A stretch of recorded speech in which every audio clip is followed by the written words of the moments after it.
Today we're going to be doing a Christmas cake that's from Pontremoli called Spongata. It's their version of a fruitcake.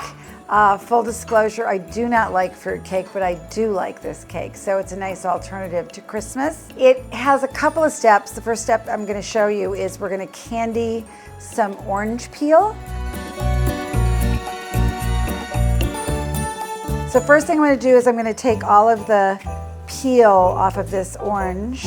You want mainly just the peel, you don't want the pith. It sounds very English, doesn't it, Stephen? Pith? You're taking the pith. You're taking the pith. You're gonna put them into the boiling water. I like to put a tablespoon of sugar in it. You don't want them cooked, you just sort of want them soft, pliable. Let them sit. They're steeping, they're cooking. I think it's almost been 2 minutes. La, la, la, la, la, la, la.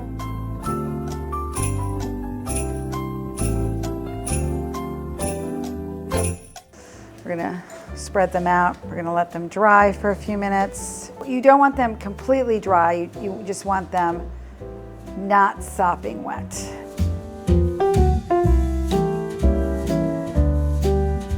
This is the world's fastest candying orange video. But you're gonna put them in the bowl, do a few at a time, and you're gonna put sugar on them. Give them a toss in the sugar, tossing them up so they're nice and coated. And then you're going to put them on parchment, and you're just gonna let them dry. They can, do not refrigerate them. They can sit out overnight, because the goal here is to have everything dry. All right, and then these are just gonna sit out overnight on my counter. I'm just gonna leave them here. I think if I was styling this, I would probably just take a blow dryer to it.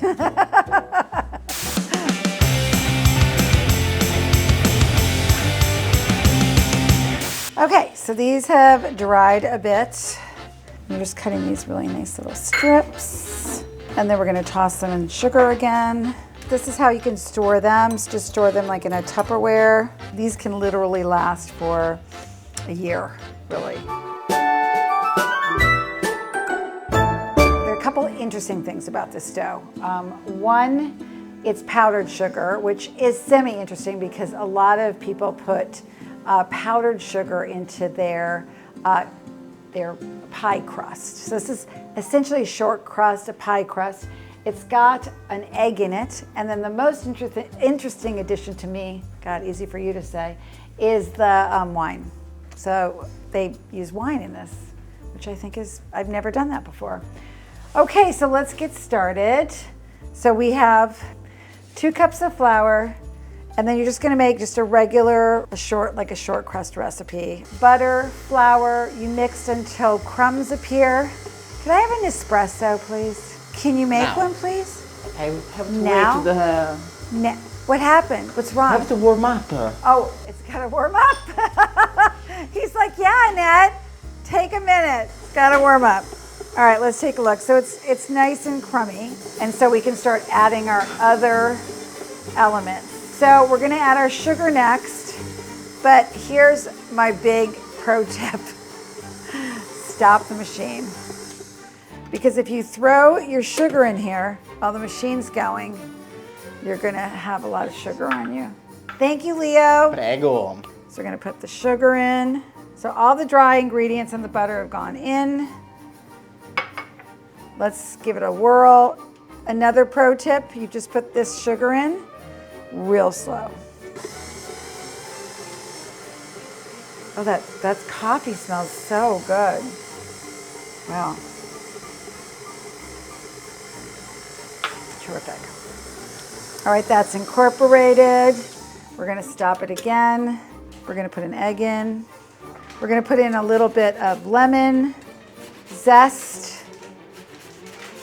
And then we can add the wine. And then we're gonna make a dough. So you just keep it going until it all is incorporated. It's a nice, soft, deliciously fragrant dough. All right, and I think we're good. We don't have to over process it. We're going to, oh my God, geez. Stephen, get away. These guys are very overzealous with the close-ups. Dough, baby. You think you got enough plastic wrap on that? Sì, vabbè. We're gonna throw it into the fridge. We're making a delicious, fruity, nutty filling. Obviously you chop the nuts. You really chop those nuts. Don't chop my nuts. I can put the raisins in here. That's pretty much all I can put in here right now because we have to chop everything else up. So then we're doing a jam. I'm doing a plum jam. It says a fig jam. Anything plummy, figgy is fine. You don't, I mean, you really, again, you can just kind of, full disclosure, we don't have fig jam. Okay. And then this is honey. I think I'm gonna say this is a 1/4 cup of honey. Well, I wrote the recipe. No, so enough for a cup, I think. Is this a 1/2 cup? All right, now we're gonna look in the recipe. And then we've got our orange peel. That goes in there. What are you doing? What are you chopping here? Dried figs. Dried figs. Yeah. Is there salt in this recipe? Sì. Okay. Not a lot of salt. And then what are the spices in the recipe? This is Cinnamon? ground cloves. No cinnamon? Oh, you put another bowl for cinnamon? I would have just put them together. But okay, cool. 1/4 teaspoon of cinnamon. Sì. Is there some nutmeg in here? Sì. Aha. So it's starting to smell a lot like the holidays in here right now. It really smells amazing. I'm just putting extra nutmeg in because I know how much Leo likes it. Grazie. And then you give this a really good mix. Oh, this smells divine. Wow. So see how nutty and nice this is? It's very spicy smelling, right? Smells like Christmas. That's not a board cutter, that's a board cutter. So we're gonna roll this out. Plenty of flour. If you can't pick it up, it's a bad thing. It's a very soft dough, so you have to be very gentle with it. If this is super, super soft, you can roll it out to a point and then put it into your pie dish and then spread it out with your fingers in the dish. Same. There we go. All right, so now we're in here and we can do this. This may even be in the instructions, So now we take this delicious filling, and my only tip is not to press too hard. You know, just kind of fill it up in blotches, right? And then you can spread it out easier rather than trying to do a big, like a pushy, spready thing. These are amazing. Offset spatula, right? Mm-hmm. Don't you think this is a good tool? Sì. What do you use this tool for? For cake? Sandwiches. For sandwiches? Sì, if you have to take some sauce. Oh, really? Sì. I've never used this for a sandwich.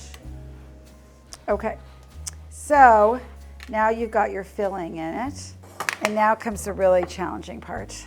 All right, so we're going to press this out as far as we can. So what he thinks we should do is put this on some parchment paper. It's not a bad idea.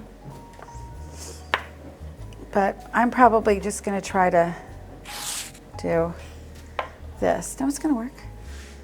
The whole staff is just laughing, but it will work because this is such a soft dough that you can fill in holes, right? See, so you can just fill it in, pat it. Don't be afraid of the dough. It senses your fear. Don't I always say that? I say that with pizza. So what should we make out of this little acorn or something? So put this little guy on it, little figgy guy. Okay, so it has a nice little egg wash on it. All right, look how beautiful the egg yolks are here though. Look at that color. I mean, it's crazy. It's like neon yellow. So we're gonna go in the oven now. This goes for about 60 minutes. Is it 60 minutes? 16, 60. 60, 1 hour. Yeah, I think it goes for about 50 minutes. Let's see if I'm right. I think 1 hour is too much. This will be a test. They'll be like, let's see how many times Annette is right about a recipe. 30 minutes. 30. No. And half an hour. Really? Yes. Also. 30 minutes. Don't put it in for 60. That'll be real bad. All right, so we'll see you in 60 minutes.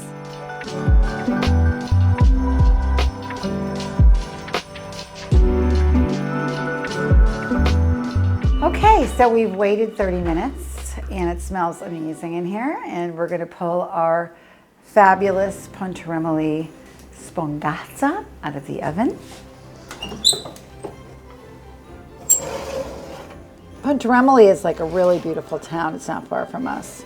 It's really, ow, God, that's hot. Looks perfect. My little fig is cute. Does it look like a nipple though? That's okay. Looks like a boob with a nipple. I like it. I don't think that's traditional. I'm just gonna say. All right, so we're gonna let it cool and then we're gonna cut it up. Okay, so once it's cooled, you can handle it. And then I kind of cut around it. And because it's got all this honey and stuff in it, it's gonna stick a little bit. You know, give it a little push. So this comes out. Put it right on a plate.